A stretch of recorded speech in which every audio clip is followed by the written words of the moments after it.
Hello students, आशा करता हूं कि आप अच्छे होंगे और मेरी बातों को समझ रहे होंगे।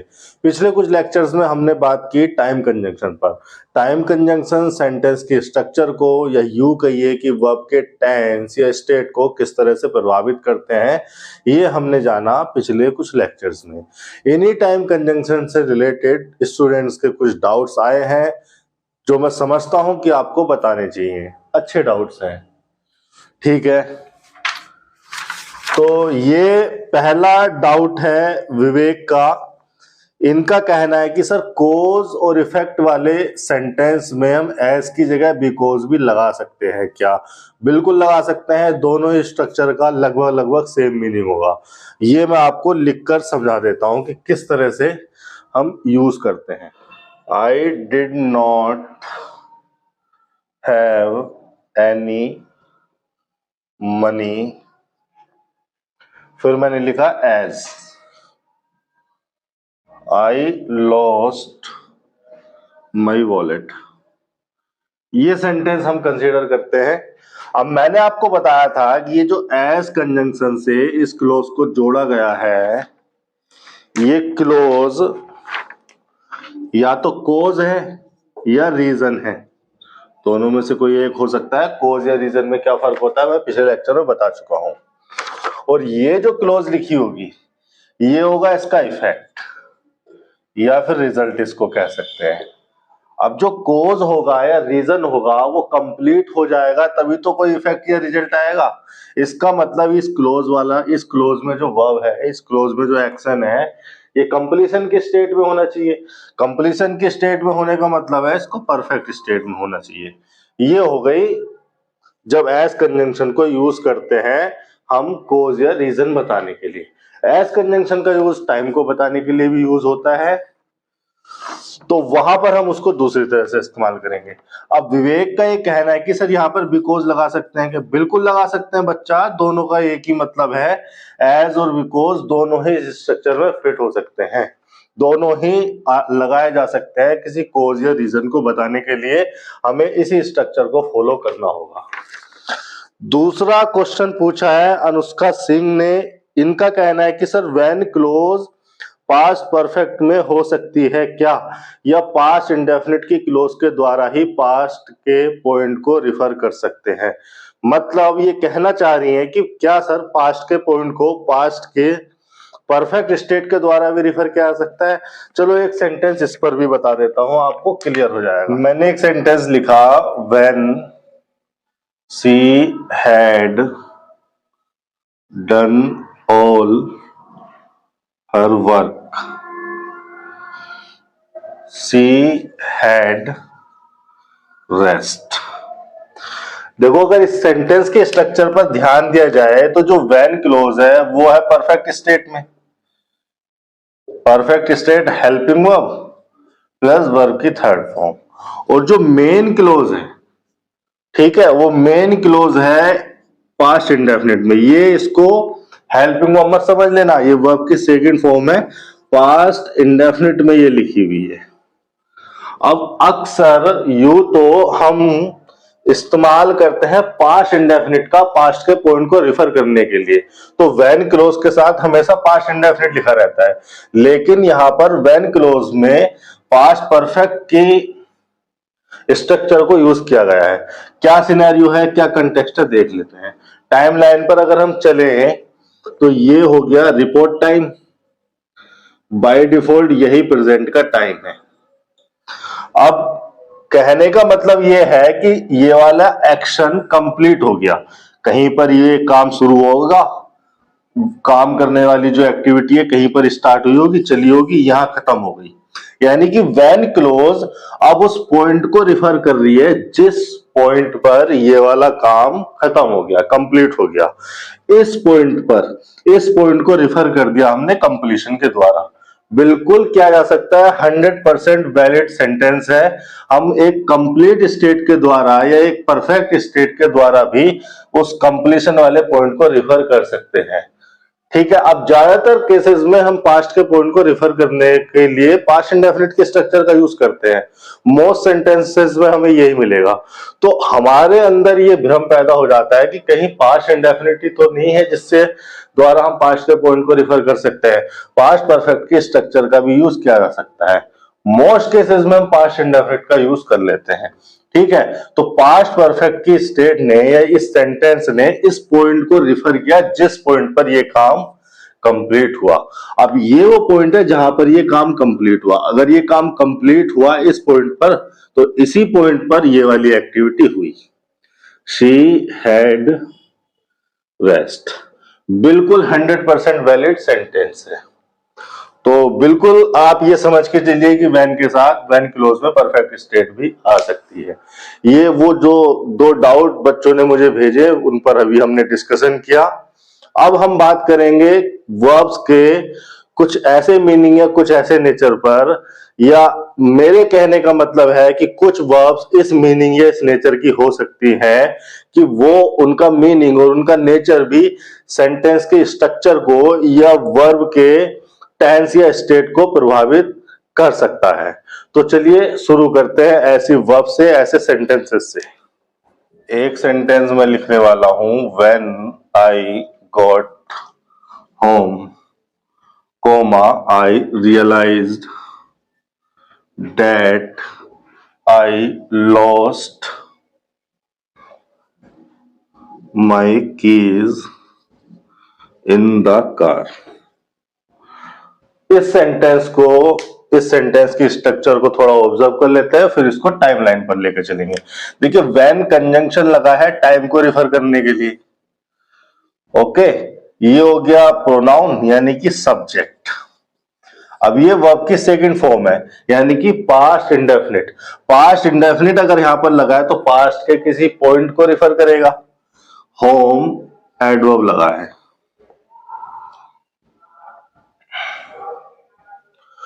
आई यहां पर प्रोनाउन हो गया, फर्दर एक सब्जेक्ट हो गया। रियलाइज्ड फिर से वर्ब की सेकंड फॉर्म हो गई, मेन वर्ब है। अब ये ट्रांजिटिव नेचर की वर्ब है। ट्रांजिटिव नेचर की वर्ब अगर है तो उसके बाद इसका ऑब्जेक्ट लिखा है, ऑब्जेक्ट है एक क्लोज। अब ये क्लोज को भी कंजंक्शन से जोड़ा गया है। ये प्रोनाउन हो गया, सब्जेक्ट। लोस्ट मेन वर्ब है, वर्ब की सेकंड फॉर्म लगी है, ट्रांजिटिव नेचर की वर्ब है। ट्रांजिटिव नेचर की वर्ब है तो इस वर्ब का ऑब्जेक्ट हुआ माई कीज। इन प्रीपोजिशन हो गई और इस प्रीपोजिशन का ऑब्जेक्ट हो गया द कार। इतनी बात समझ में आ गई। मतलब तीन क्लोज है यहां पर, तीनों क्लोजेस में हमने पास्ट इंडेफिनिट का यूज किया है। अगर हम टाइम लाइन पर चलें इन वर्ब्स के टेंस को रीएडजस्ट करने के लिए या देखने के लिए कि टेंस सही है या नहीं, तो हम सबसे पहले तो यही कहूंगा कि रिपोर्ट टाइम वो टाइम है जिस टाइम पर इस सेंटेंस को लिखा गया या किसी ने किसी से कहा, और ये टाइम प्रेजेंट का टाइम होता है। इससे पहले का पास्ट, इससे आगे का सारा फ्यूचर। अब ये है हमारी टाइम क्लोज। टाइम कंजंक्शन के साथ जो क्लोज जुड़ी है उसी को टाइम क्लोज कहेंगे। तो ये हमारी टाइम क्लोज यानी कि ये जो वर्ब है, ये वर्ब, इस वर्ब की स्टेट, इस वर्ब का टेंस बताएगा हमें कि टाइम लाइन पर हम किस पॉइंट को रिफर कर रहे हैं या किस ड्यूरेशन को रिफर कर रहे हैं। यहां पर पॉइंट की बात है, पॉइंट वाला केस है क्योंकि पास्ट इंडेफिनिट का यूज कर रहे हैं। तो पास्ट इंडेफिनिट का मतलब हो गया पास्ट के किसी पॉइंट को रिफर किया है। पास्ट के किसी पॉइंट को रिफर किया है तो कंसीडर कर लेते हैं ये वो पॉइंट है व्हेन आई गॉट होम। इतनी बात अगर क्लियर है तो ये जो पॉइंट रिफर किया गया है, ये पॉइंट रिफर किस एक्शन के लिए, किस दूसरी क्लोज के लिए, किस दूसरे पर्टिकुलर एक्टिविटी के लिए किया गया है। ये जो एडवर्ब वो क्लोज लगी है, ये जो एडवर्ब टाइम क्लोज लगी है, ये लगी है इस रियलाइज्ड वर्ब के लिए या इस क्लोज के लिए। देखो समझ लेते हैं, ये जो व्हेन कंजंक्शन है, इस व्हेन कंजंक्शन ने किन दो क्लोजेस को जोड़ा है? व्हेन कंजंक्शन ने जोड़ा है इस क्लोज को और इस आई रियलाइज्ड वाली क्लोज को। आई रियलाइज्ड वाली क्लोज को और आई lost my keys in the car वाली क्लोज को जोड़ने के लिए हमने दैट कंजंक्शन लगाया है। तो जो व्हेन कंजंक्शन आया है वो इन दो क्लोजेस को जोड़ने के लिए आया है। क्लोज फर्स्ट, क्लोज सेकंड, इन दो क्लोजेस को जोड़ने के लिए आया है व्हेन कंजंक्शन। तो व्हेन कंजंक्शन के द्वारा जो व्हेन क्लोज लिखी गई है और उसके द्वारा जो टाइम को रिफर किया जा रहा है वो इस वाली वर्ब के टाइम को रिफर किया जा रहा है, यानी कि व्हेन आई गोट होम, इसी पॉइंट पर आई रियलाइज्ड। इतनी बात यहां पर क्लियर है। तो अब जरा रियलाइज्ड वर्ब के, इस वर्ब के खुद के मीनिंग पर थोड़ा फोकस करो। रियलाइज वर्ब का मीनिंग है to know that something is true, या to know that something has happened previously. कहने का मतलब है कि कुछ पहले हो गया तो उसको रियलाइज करना, उसका पता लगाना, उसके बारे में जानना। ठीक है, कुछ हो गया पहले और अब हम उसके बारे में, हमें उसके पता चल गया तो हम कहेंगे I realized that something has happened before. ठीक है, यानी कि कहने का मतलब यह है कि रियलाइज वर्ब जिसके लिए भी यूज की जा रही है, जिस भी चीज के लिए यूज की जा रही है, वो चीज इस रियलाइज वर्ब से पहले हो गई होगी। पहले कुछ हो जाएगा फिर बाद में आप रियलाइज करोगे। अब रियलाइज वर्ब का जो ऑब्जेक्ट है वो एक क्लोज है, ये क्लोज वाला एक्शन हो गया। अब ये जो क्लोज वाला एक्शन है, ये लोस्ट वाला, ये मतलब पहले हुआ होगा, भाई पहले उसने अपनी कीज लॉस्ट कर दी होंगी और की लॉस्ट कर दी होंगी पहले, बाद में उसने उसको रियलाइज हुआ। यही तो है सेंटेंस का मतलब, सेंटेंस का मीनिंग है, सेंटेंस की स्ट्रक्चर का मतलब। जिस सिनेरियो में, जिस कंटेक्स्ट में लिखा गया है, हमें उस कंटेक्स्ट को पकड़ना होता है। यही है मतलब ऑब्जेक्टिव क्वेश्चन पेपर का। अगर आपने यहां पर इस पॉइंट पर कुछ रियलाइज किया है तो रियलाइज आपने वही किया होगा जो पहले हो गया होगा, और जो पहले हो गया होगा उसे कंप्लीट कहा जाना चाहिए, कंप्लीशन की स्टेट में होना चाहिए। कंप्लीशन की स्टेट में मतलब परफेक्ट की स्टेट में होना चाहिए, यानी कि ये लॉस्ट की जगह होना चाहिए हैड लॉस्ट। अब ये हुआ क्यों, ये पास्ट इंडेफिनिट में क्यों नहीं रख सके? पास्ट इंडेफिनिट में ना रख के इसको पास्ट परफेक्ट में क्यों ले आना पड़ा? इसको पास्ट परफेक्ट में ले आना पड़ा क्योंकि रियलाइज हम उसी चीज को कर सकते हैं जो चीज रियलाइज से पहले हो गई हो। ठीक है, तो रियलाइज का मतलब है कि ये जो एक्शन है ये कंप्लीट हो गया होगा, कंप्लीट हो गया होगा तो हमें इसको परफेक्ट स्टेट में ले जाना पड़ा। तो कुछ ऐसी और भी वर्ब्स हो सकती हैं जिनका मीनिंग या नेचर ही ऐसा है जो कि दूसरे एक्शन को, दूसरे किसी एक्टिविटी को परफेक्ट स्टेट में ले जाने के लिए बाध्य कर सकती हैं। ठीक है, एक दो सेंटेंसेस में और लिखाता हूं ऐसी वर्ब्स के ऊपर। एक सेंटेंस मैंने लिखा, the lady found that her husband lied about his affairs। Affair लिख देते हैं। अब देखो ये जो वर्ब लगी है फाइंड, ये सेकंड फॉर्म है। ये जो वर्ब लगी है फाउंड, ये फाइंड की सेकंड फॉर्म है। सेकंड फॉर्म का मतलब पास्ट इंडेफिनिट। इतनी बात अगर क्लियर हो गई है, मेन वर्ब है, ट्रांजिटिव नेचर की वर्ब है, ये हो गया सब्जेक्ट, ये हो गई वर्ब की second form. Main verb transitive nature की वर्ब है, ट्रांजिटिव नेचर की वर्ब है तो इसका ऑब्जेक्ट होगा। ऑब्जेक्ट कोई भी सिंगल वर्ड, कोई फ्रेज या क्लोज हो सकती है, लेकिन जो भी ऑब्जेक्ट होगा वो होगा नाउन, नाउन ही या प्रोनाउन होगा। इस सिचुएशन में नाउन, तो ये हो गया नाउन क्लोज। इसको नाउन क्लोज कहेंगे क्योंकि ये ऑब्जेक्ट का काम कर रही है। क्या है noun clause? That her husband lied about his affairs, affair. ठीक है, तो ये हर हस्बैंड इस क्लोज के लिए सब्जेक्ट हो गया, लाइड हो गई इंट्रांजिटिव वर्ब, अबाउट हो गया प्रीपोजिशन, इस प्रीपोजिशन के बाद उसका ऑब्जेक्ट हो गया। इतनी बात ये क्लियर हो जानी चाहिए। ये होगी सेंटेंस की बेसिक स्ट्रक्चर। अब इसके टेंस के पर्सपेक्टिव से देख लेते हैं। टाइमलाइन पर हमें जाना पड़ेगा। ये है रिपोर्ट टाइम, जिस टाइम पर इस सेंटेंस को बोला गया है, लिखा गया। अब फाउंड वाली जो वर्ब है, जो फाउंड वर्ब है, वो वर्ब की सेकंड फॉर्म लिखी हुई है। वर्ब की सेकंड फॉर्म का मतलब क्या है? पास्ट इंडेफिनिट, मतलब पास्ट का किसी एक पॉइंट को रिफर किया गया है। ये वो पॉइंट है जहां पर फाउंड वाली एक्टिविटी हुई। अब इस पॉइंट पर जो हुआ, जो फाइंड किया गया, वो क्या किया गया? इस वाले एक्शन को, इस वाली क्लोज वाले एक्शन को ही तो फाइंड किया गया, इस क्लोज को ही तो फाइंड किया गया। अब जो फाउंड किया जाएगा वो तो पहले हो गया होगा ना। फाइंड का मतलब यहां पर टू डिस्कवर या टू रियलाइज ही है। भाई डिस्कवर किसे करोगे, डिस्कवर या रियलाइज किसे करोगे, जो पहले हो गया। तो पहले उसने कुछ कर दिया और उसने उसको अब पता लगा, तो हम उस सिचुएशन में लिख रहे हैं the lady found that her husband lied about his affair.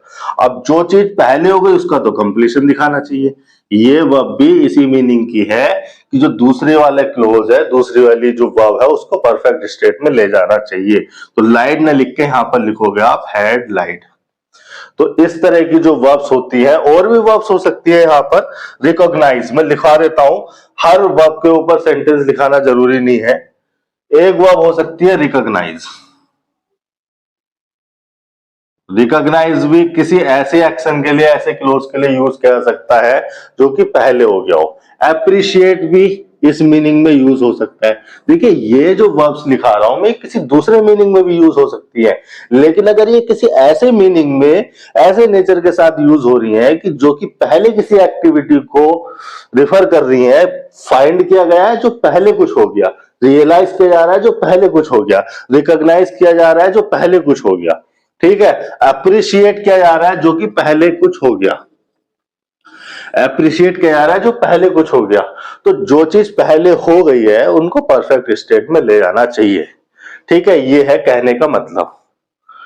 ये इन वर्ब्स के नेचर की वजह से हम इन सेंटेंसेस को परफेक्ट स्टेट में ले जा रहे हैं। तो ठीक है, ऐसी बहुत सारी वर्ब्स हो सकती हैं। आपको जब भी ऐसी वर्ब्स मिले, आप जब भी इस तरह की वर्ब्स की नेचर को नोटिस करें, उनका मीनिंग अगर कुछ ऐसा है तो आप परफेक्ट स्टेट को बनाकर चलेंगे, परफेक्ट स्टेट में सेंटेंस को ले जाएंगे। आज के लेक्चर में इतना ही। अगर आपका कोई भी किसी प्रकार का डाउट है पिछले किसी लेक्चर से, इस लेक्चर से रिलेटेड, तो आप मुझे बेझिझक बता सकते हैं। अगर मुझे लगेगा कि डाउट पर खुलकर बात करनी चाहिए, डिटेल में उसको समझाना चाहिए, तो मैं उसको वीडियो में इंक्लूड करूंगा। आज के लिए इतना ही। Thank you.